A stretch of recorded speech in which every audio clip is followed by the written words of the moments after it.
I've shown you the Ministry of Finance report, 14,100 recovered. The question to be determined now is, has the money been recovered or not?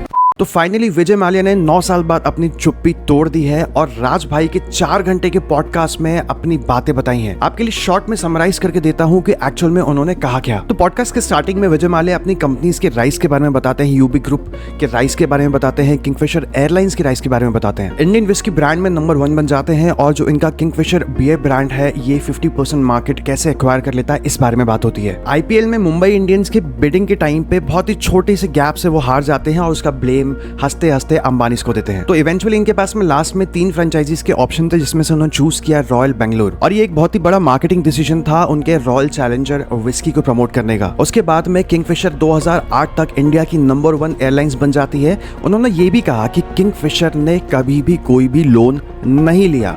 वो actual में जब air Deccan को इनने acquire किया था, air Deccan पे जो लोन था तो वो टेक्निकली किंगफिशर पे आ जाता क्योंकि किंगफिशर डेक्कन की पेरेंट कंपनी बन चुकी थी। और फिर उसके बाद में आता है ग्लोबल क्राइसिस जिसमें क्रूड ऑयल के प्राइसेस बहुत ज्यादा बढ़ जाते हैं और बस यहीं से इनका डाउनफॉल चालू हो जाता है। हमें इंडियन मीडिया में दिखाया गया कि 9,000 करोड़ रुपए का लोन है, कुछ बोलते हैं 8,000 करोड़ रुपए का लोन है, बट विजय माल्या ने एक्चुअल अमाउंट बताया था 6203 CR का इन पे लोन था जो कि विद इंटरेस्ट पेड हो गया। उन्होंने रिपोर्ट दिखाई मिनिस्ट्री ऑफ फाइनेंस की कि कितना पैसा विद इंटरेस्ट विजय माल्या से रिकवर कर लिया गया था। साथ ही साथ उन्होंने सैलरीज ना देने पे भी कहा कि मैं बहुत दुखी हूं कि मैं सैलरीज पे ऑफ नहीं कर पाया अपने एम्प्लॉइज को, लेकिन इसका रीजन भी उन्होंने बैंक्स और कोर्ट को ही बताया। उन्होंने कहा कि मैंने मल्टीपल टाइम एप्लीकेशंस दी कि मेरी एम्प्लॉइज की जो है वो सैलरी एटलीस्ट रिलीज कर दी जाए, लेकिन जो बैंक है वो कोर्ट से स्टे ऑर्डर लेके आ गया और एम्प्लॉइज की सैलरी अभी तक नहीं मिली। 2016 में जब ये लंदन चले गए थे तो इनका कहना था कि उस टाइम के फाइनेंस मिनिस्टर से मिल के गए थे, बट लंदन जाने के बाद में इनका पासपोर्ट ही रिवोक हो गया था, इसलिए वो वापस कभी नहीं आ पाए। उन्होंने कहा कि प्रणब मुखर्जी जो कि